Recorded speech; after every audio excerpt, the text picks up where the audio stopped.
नमस्कार बच्चों, आप लोगों के लिए मेरे द्वारा संचालित नवबोध प्रकाशक द्वारा प्रकाशित लेखाशास्त्र अकाउंटेंसी क्लास 11 के स्टूडेंट के लिए बैक साइड के क्वेश्चंस क्रियात्मक प्रश्नों के हल की सीरीज चल रही है। इसी क्रम में हम देख रहे हैं सब्सिडरीज बुक की सहायक बही पार्ट 2 जो चैप्टर नंबर 6 में हमको दिया हुआ है, जिसमें हम पढ़ रहे हैं कैश बुक, जिसमें हम इसके पूर्व के वीडियो में हमने सिंपल कैश बुक और 2 कॉलम कैश बुक देखे थे कैश एंड बैंक का।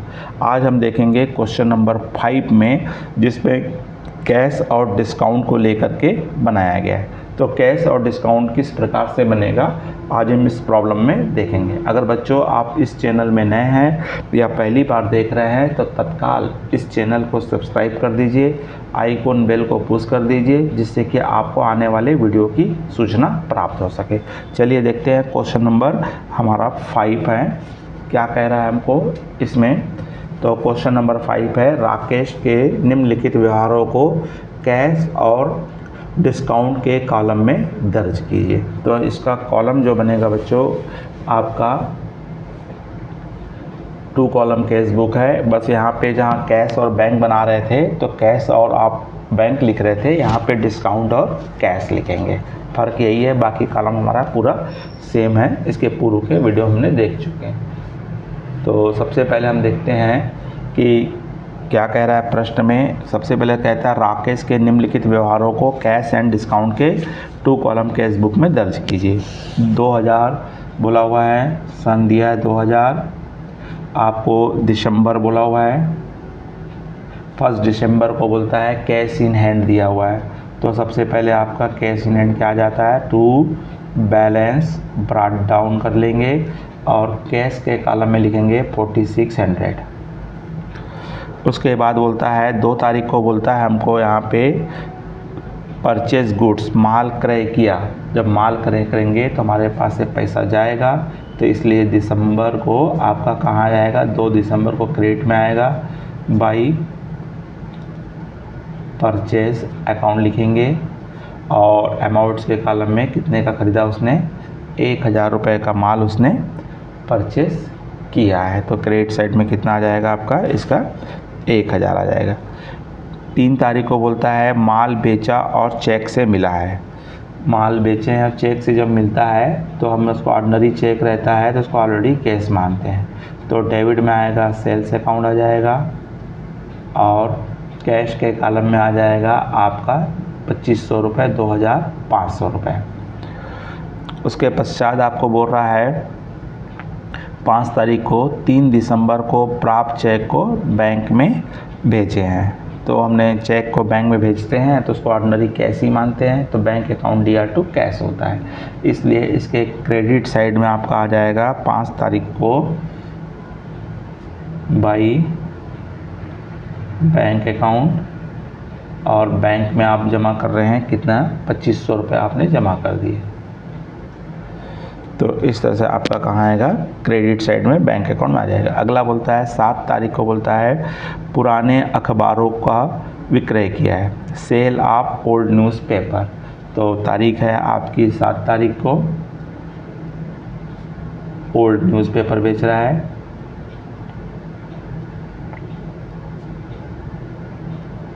तो यूज पेपर बेचा है, कितने का बेचा है यहाँ पे, तो आपको 20 रुपीज़ का उसने बेच दिया है।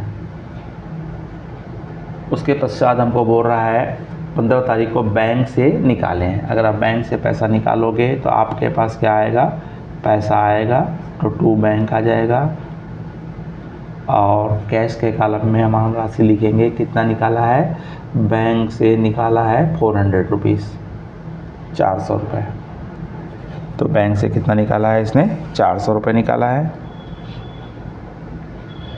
अपन ने यहाँ पे थोड़ा सा गलती हो गया, 7 तारीख को न्यूज़पेपर को अपन ने बेचे हैं तो अपने पास पैसा आएगा, खरीदे नहीं है ना। तो यहाँ पे ओल्ड न्यूज़पेपर डेबिट में आएगा 20 रुपीज़, मिस्टेक हो गया है। चलिए, तो हमारा क्या हुआ था, पुराने अखबार को हमने कितने में बेचे थे, 20 रुपये में, तो हमारे पास कैश आएगा उसके पश्चात हमको बोला बैंक से निकाले थे, तो बैंक से आपने कितना 15 तारीख को कितना निकाल लियो, 400 निकाल लियो। उसके बाद हमको बोल रहा है 17 तारीख को बोलता मोहन को दिए और उनसे हमको क्या मिला, बोलता डिस्काउंट मिला है। तो क्रेडिट साइड में आएगा, तारीख आएगी 17 मोहन, और यहाँ पे कितना दिए 780 रुपये हमने पे किए हैं और 20 रुपये हमको डिस्काउंट मिल गया। हमको क्या हो रहा है, डिस्काउंट यहाँ पे जब पेमेंट्स करते हैं तो हमको क्या होता है, फ़ायदा होता है, प्रॉफिट होता है, इसलिए डिस्काउंट रिसीव हो रहा है, इसलिए क्रेडिट साइड में आएगा और दोनों साथ साथ में ही पोस्टिंग होती है। उस 18 तारीख को बोलता है 600 रुपये के पूर्ण भुगतान में राम से 570 रुपये मिले हैं। तो इसका इफ़ेक्ट हमारा कहाँ पड़ेगा, डेबिट में पड़ेगा। 18 तारीख को टू राम, और राम से मिलना था 600 रुपये, लेकिन मिले कितने 570 रुपये। कितना कम मिला है, 30 रुपये कम मिला है। जो 30 रुपये डिस्काउंट होगा ये हमारे लिए क्या हो गया, लॉस हो गया है। और लॉस कहाँ आता है, डेबिट में आता है। डिस्काउंट अलाउड करते हैं तो डेबिट में आता है। उसके बाद बोल दिया 20 तारीख को बोलता है पुराने उपस्कर को बेचा, बोलता है ओल्ड फर्नीचर को सेल किया है, इसलिए इसका इफेक्ट भी डेबिट साइड में पड़ेगा। टू ओल्ड फर्नीचर, क्या बोला है, फर्नीचर बोला है। फर्नीचर कितने का बेचा है यहाँ पे, ओल्ड फर्नीचर को 300 रुपये में, तो कैश में कितना आ जाएगा, 300 रुपये आएगा। उसके बाद 30 तारीख को बोलता है रेंट पेड किया, तो क्रेडिट साइड में आएगा 30 तारीख रेंट अकाउंट, और कितने का पे किया है 200 रुपये कैश में लिख देंगे। 30 तारीख के बाद बोलता है 31 तारीख को बोलता है हमको पूर्व अपलेखित अशोक ऋण की राशि सोहन से प्राप्त हुई। पिछले बार हमारा कोई कस्टमर ने हमारा पैसा डुबा दिया था, लेकिन अभी हमको ला करके वो पैसा दे दिया है, तो मतलब आपको क्या हो रहा है, फ़ायदा हो रहा है। तो बैड डेट रिसीव हो रहा है, तो रिसीव हो रहा है तो डेबिट में आएगा।